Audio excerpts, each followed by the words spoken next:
एक बार फिर से आप सबका स्वागत है हमारे इस चैनल पे, जहाँ पे आप देख सकते हैं कि लास्ट लेक्चर में हमने डिस्कस किया था memory management technique in short form MMT I am writing here. Okay, so MMT की बात करेंगे आज भी इस लेक्चर में। अगर आप देखें तो एमएमटी को हमने दो पार्ट्स में डिवाइड किया गया था। The first one is contiguous, another one is non contiguous.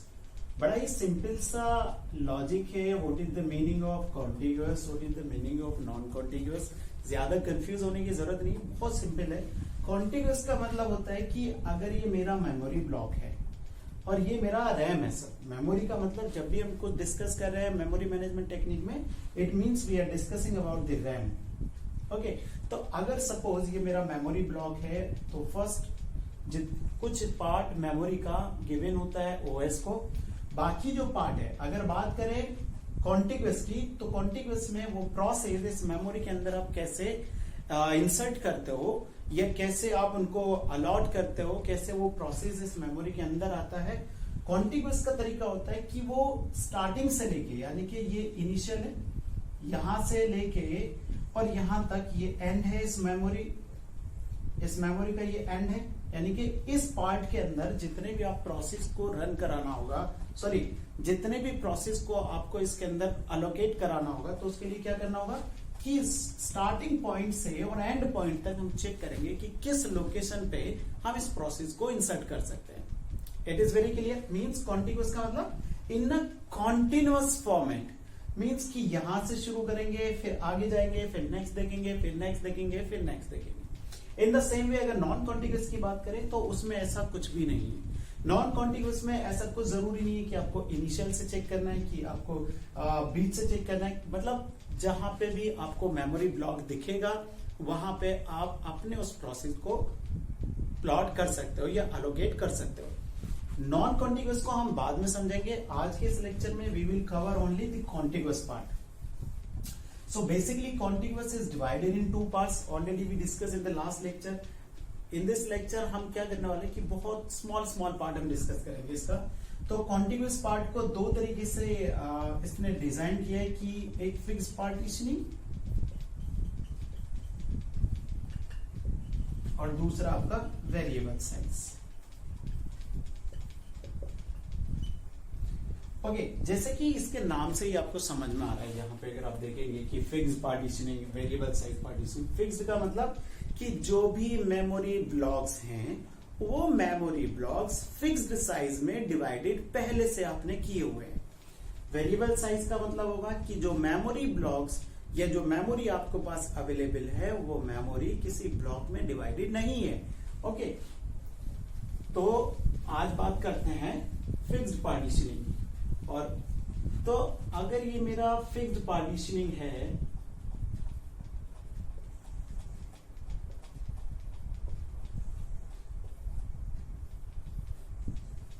तो फिक्स्ड पार्टीशनिंग में हमने एक चीज पहले ही बता दी आपको कि जो मेमोरी ब्लॉक्स होंगे वो ऑलरेडी एक फिक्स्ड साइज में डिवाइडेड होंगे। जैसे पहला साइज मान लीजिए मैंने दिया हुआ है 10 KB, दूसरा एक साइज मैंने दिया हुआ है यहाँ पे 30 KB, लाइक ये मेरा साइज है 5 KB और ये मेरा एक साइज है यहाँ पे let's say 20 KB and 10 KB। Okay, तो यहाँ पे कुछ चीजें हैं जो आपको समझनी है, कुछ चीजें हैं जो आपके एग्जाम पर्पज से समझनी है आपको, जो कि बहुत जरूरी है। तो जैसे कि आप देख सकते हैं यहाँ पे 1 2 3 4 5 ब्लॉक्स हैं।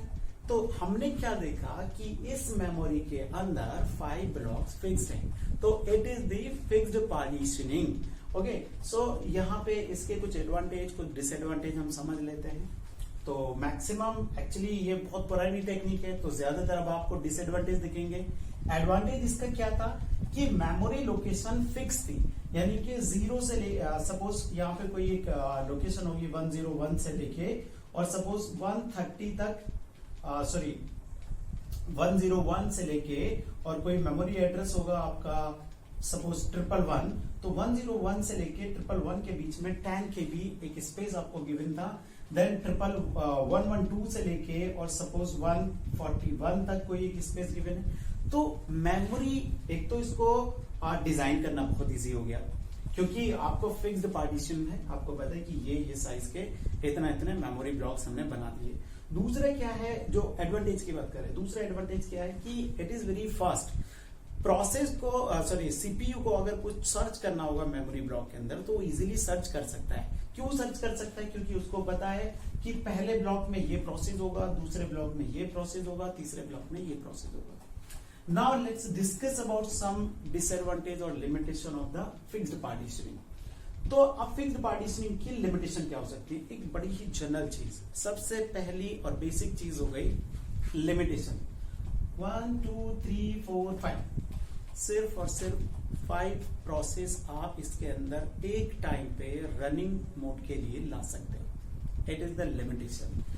जबकि सपोज अगर मेरा प्रोसेस जो मेमोरी है, ये हो सकता है कि मेरा मेमोरी स्पेस अभी भी बाकी हो, लेकिन 5 प्रोसेस से ज्यादा मैं इसके अंदर नहीं ला सकता। तो पहला लिमिटेशन आप कह सकते हो, fixed number of process, fixed number of process you can allotted या allocate। ओके, एक सेकेंड डिसएडवांटेज क्या होगा इसका, ये आप नोट करते रहना क्योंकि बोर्ड काफी छोटा है तो मैनेज करना पड़ेगा। ओके, सेकेंड इसका जो डिसएडवांटेज हो सकता है फिक्स्ड पार्टीशनिंग का, वो क्या है? सपोज मेरे पास 3 प्रोसेस हैं, P1 P2 P3, let's say P4 and P5। मेरे पास 5 प्रोसेस हैं। हर एक प्रोसेस का कोई एक साइज गिवन होगा, like it is 4 KB, it is 10 KB, it is like 20 KB, it is like 30 KB, and it is like 50 KB। Okay, तो हम बात कर रहे हैं डिसएडवांटेज ऑफ फिक्स्ड पार्टीशनिंग। तो पहला, अगर आप देखो P1 P2 P3 P4 P5 ये मेरे 5 प्रोसेस हैं, तो ऑब्वियस सी बात है इस मेमोरी का साइज भी 5 प्रोसेस को हैंडल करने का है, तो इजीली ये 5 प्रोसेस तो आ सकते हैं, बट डिपेंड करता है उस प्रोसेस के साइज पे और मेमोरी के ब्लॉक के साइज पे। तो जैसा कि ये पार्ट जो है ये किसके अंदर आता है, ये हमारा आता है कॉन्टिग्यूअस मेमोरी में। तो सबसे पहले हम P1 को चेक करेंगे, और ये हमें पता है कि कॉन्टिग्यूअस का क्या तरीका है कि सबसे पहला ब्लॉक हम चेक करते हैं कि क्या वो उसमें वहां पे एलोकेट हो सकता है। Yes, P1 can allocate here 4 KB, but it is the block of 10 KB। तो 4 KB का प्रोसेस आ गया, but what about this 6 KB? 6 KB we can not further use.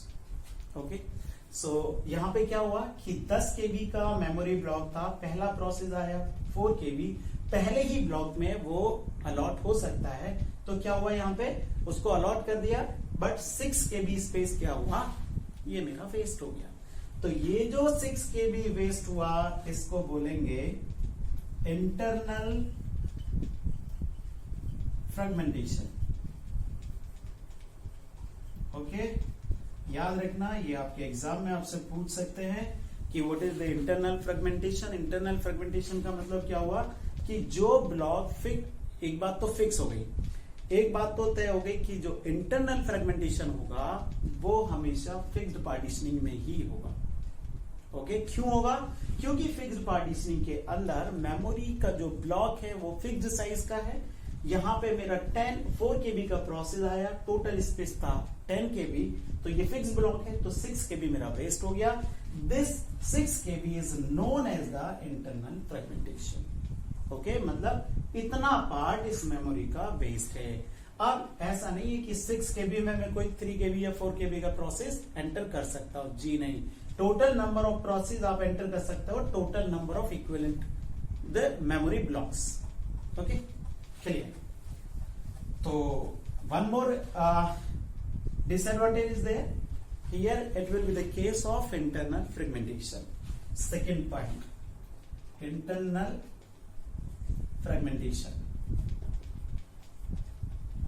Okay, next अगर केस देखें आप, सॉरी डिसएडवांटेज देखें इसका, और क्या डिसएडवांटेज हो सकता है, P1 आपने एंटर करा दिया, P2 यहाँ पे एंटर हो गया 10 kV P2, और यहाँ पे मेरा 20 kV फिर से वेस्ट हो गया। ओके, 20 kV मेरा वेस्ट हो गया। देन P3 में देखता हूँ 20 kV।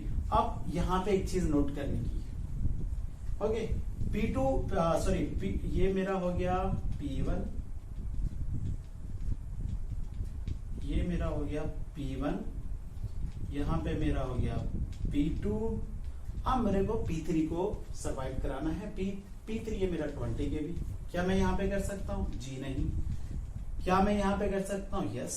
ये अच्छी बात हुई कि पूरे का पूरा ब्लॉक मेरा यहां पे सर्वाइव कर गया। P3 यहां पे मेरा इंटरनल फ्रेगमेंटेशन का केस भी नहीं आया, अच्छी बात है। Next P4।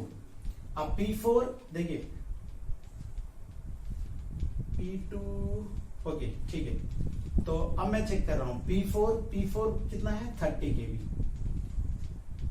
मेरा P4 का केस कहीं पे भी एडजस्ट नहीं हो पाएगा। P5 कहीं भी एडजस्ट नहीं हो पाएगा। तो ये क्या हुआ, ये मेरा जो प्रोसेस है memory, although I'm having the enough space in the memory block, but क्या है कि मैं इनमें से कोई भी प्रोसेस अब इसके अंदर नहीं ला सकता। इनफ स्पेस भी आप नहीं कह सकते, क्योंकि अगर आप देखेंगे 10 kV, 5 kV, 15 kV and 21 kV around space available था। तो बेसिकली आपको समझना होगा कि ऐसा भी नहीं है कि अगर टोटल नंबर ऑफ ब्लॉक हमारे पास 5 हैं तो 5 प्रोसेस हमारे उसके अंदर हम एलोकेट कर सकते हैं। जी नहीं, उसमें हमें चेक करना होगा कि क्या इतना स्पेस अवेलेबल है उस ब्लॉक के अंदर कि वो प्रोसेस वहां पे आ सके। तो एक और लिमिटेशन है कि ये जरूरी नहीं कि जो जितने भी हमारे पास नंबर ऑफ प्रोसेस हैं वो सारे प्रोसेस सरवाइव कर सके। ओके, तो एक ये हो गया। इसके बाद एक नई चीज आती है, इसके बाद में एक छोटा सा कॉन्सेप्ट आपको वेरिएबल लेंथ का और बता देता हूं, जहां पे वेरिएबल पार्टीशनिंग होती है, वेरिएबल साइज पार्टीशनिंग। तो वेरिएबल साइज पार्टीशनिंग में अगर मैं एग्जांपल, चलो सपोज यही वाला ले लेता हूं कि P1 इक्वल्स टू कितना था, कुछ भी ले लेते हैं, लाइक 4 kV था शायद। Okay, P2 I think 10 kV, then P3 it was 20, then P4 it was 30, then P5 it is 50. Okay, and let's see. तो ये मेरा मेमोरी ब्लॉक हुआ। वेरिएबल साइज की बात कर रहे हैं, यहाँ पे मैंने सबसे पहले OS को स्पेस दे दिया, और सपोज इस पूरे की जो है ये है 100 kV का, और let's suppose it is around 120 kV। जानबूझ के मैंने 120 kV लिया ताकि मुझे पता है कि ये सारे प्रोसेस इसके अंदर मैं एडजस्ट कर सकूं। तो वेरिएबल पार्टीशनिंग कहते हैं कि यहाँ पे कोई फिक्स्ड पार्टीशनिंग नहीं है। तो अगर फिक्स्ड पार्टीशनिंग नहीं है तो यहाँ पे कौन सा केस नहीं होगा, इंटरनल फ्रेगमेंटेशन यहाँ नहीं होगा। ओके, लेट्स से कि कैसे हम यहाँ पे सर्वाइव करते हैं। तो P1 को सबसे पहले स्पेस मिल गया 4 kV, यहाँ पे मेरा क्या आ गया P1, 4 kV अलॉट हो गया। ओके, नेक्स्ट प्रोसेस मेरा P2 है, ऑब्वियस सी बात है 10 kV। ओके, देन मेरा P3 है, दैट इज 20 kV। देन मेरा P4 है, दैट इज 30 kV। देन मेरा P5 है, दैट इज 50 kV। अगर आप देखें 50, 30, 80, 20, 100, 110, 140, still I'm having space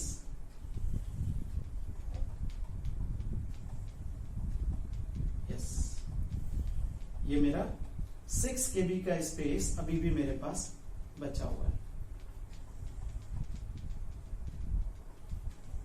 कितना बचा है? 6 kV। ओके, तो इस केस में क्या हुआ कि लेट्स से कि चलो ठीक है 6 kV यहां तक बचा। इस केस में एक नई चीज आती है जो हमें देखनी है। अब ये मेरा वेरिएबल साइज पार्टीशनिंग था, जहां पे मैंने देखा इंटरनल फ्रेगमेंटेशन तो बिल्कुल भी नहीं होगा, क्योंकि स्पेस बहुत ना के बराबर कहीं पे वेस्ट होगा। अगर मैं यहाँ पे देखूं कि सपोज कुछ समय के बाद P2 या तो एग्जीक्यूट हो गया या P2 को कोई इनपुट आउटपुट इंसिडेंट है जो उसको पूरा करना है, तो अब क्या हुआ कि अगर P2 मेरा यहां से फ्री हो गया तो P2 मेरा चला जाएगा, तो मेरा ये वाला मेमोरी ब्लॉक खाली हो गया। ओके, देन सपोज कुछ देर के बाद मेरा P4 जो प्रोसेस है वो भी ब्लैंक हो गया। ओके, तो मेरे पास दो प्रोसेस ब्लैंक हो गए। और सपोज कि कोई नया प्रोसेस P6 आया मेरे पास, और P6 मेरा है 40 KB और may be 30 and 10, yes 40 KB। Okay, तो मेरे पास P6 आया 40 KB। तो अब अगर आप एक चीज चेक करो कि यहाँ पे टोटल स्पेस कितना अवेलेबल है 30 KB, क्योंकि 30 KB का एक प्रोसेस अवेलेबल था। यहाँ पे कितना अवेलेबल है 20 KB। ओके, अब जो नेक्स्ट प्रोसेस आया उस प्रोसेस को चाहिए 40 KB मेमोरी, लेकिन आप देखो इन दोनों का एडिशन अगर मैं करूं तो 40 KB प्लस 6, इन तीनों का एडिशन करता हूं तो अराउंड 46 KB अवेलेबल है, और प्रोसेस को कितना चाहिए सिर्फ 40 KB। लेकिन ये क्या है कॉन्टिग्युअस। कॉन्टिग्युअस का क्या मतलब था कि वो एक एक लोकेशन चेक करेगा और उसको देखना है कि किस लोकेशन पे वो स्पेस अवेलेबल है जहां पे मैं इसको इंसर्ट कर सकूं। अब प्रोसेस 40 KB का है तो मैं ये नहीं कर सकता कि 30 KB यहां पे डाल दूं 20 KB यहां पे डाल दूं कि मैं प्रोसेस को डिवाइड कर सकूं। जी नहीं, ऐसा नहीं हो सकता। यहाँ पे क्या होगा कि आपको चेक करना होगा कि 30 KB अगर कंप्लीट इतना स्पेस अवेलेबल है तो मैं कर सकता हूं, अदरवाइज मैं नहीं कर सकता। So it is the case of external fragmentation. Okay, तो यहां पे क्या है कि मेरे पास वो इतना स्पेस तो अवेलेबल है, बट क्या हो गया मैं अभी भी इस प्रोसेस को यहां पे नहीं इंसर्ट कर सकता। ओके, तो अगर आप देखो इसके अंदर भी कई सारे एडवांटेजेस है इन कंपेयरिंग ऑफ फिक्स्ड पार्टीशनिंग, लेकिन यहाँ पे क्या दिक्कत आ रही है कि दिक्कत ये आ रही है एक्सटर्नल फ्रेगमेंटेशन की। Still I am having this enough space for this process, but यहां इन दोनों को ऐड करने के बाद ही मैं इस प्रोसेस को इंसर्ट कर सकता हूं। अच्छा, यहाँ पे एक केस और भी है कि मैं इन सारे प्रोसेस को शिफ्ट कर दूं ऊपर की तरफ, मतलब कि ये 20 KB यहाँ पे पहुंचा दूं, ये 50 KB फिर ऊपर पहुंचा दूं। तो उस केस में आपको क्या करना होगा कि जितने प्रोसेस रनिंग में उन सारे प्रोसेस को रोकना होगा। रोकने के बाद एक प्रोसेस को शिफ्ट करना पड़ेगा, जो कि मुझे नहीं लगता कि कहीं भी एफिशिएंट होगा। ओके, तो इस केस में क्या हुआ कि यहाँ पे एक केस होता है एक्सटर्नल फ्रेगमेंटेशन का। अब आप एक चीज नोटिस कर रहे होंगे कि डेटा को प्रोसेस को आप इसके अंदर इंसर्ट करा रहे हो, आप वहां से एग्जिट करा रहे हो। It is known as the allocation and deallocation. इसके बेस्ड कई सारे न्यूमेरिकल बनते हैं, तो नेक्स्ट वीडियो में मैं आपको वो न्यूमेरिकल सॉल्व करके दिखाऊंगा। जो आपने फिक्स्ड पार्टीशनिंग और वेरिएबल साइज पार्टीशनिंग पढ़ी, इन दोनों पे बेस्ड कुछ न्यूमेरिकल्स होंगे जो आपको करने होंगे। Okay, bye bye, take care, stay at home.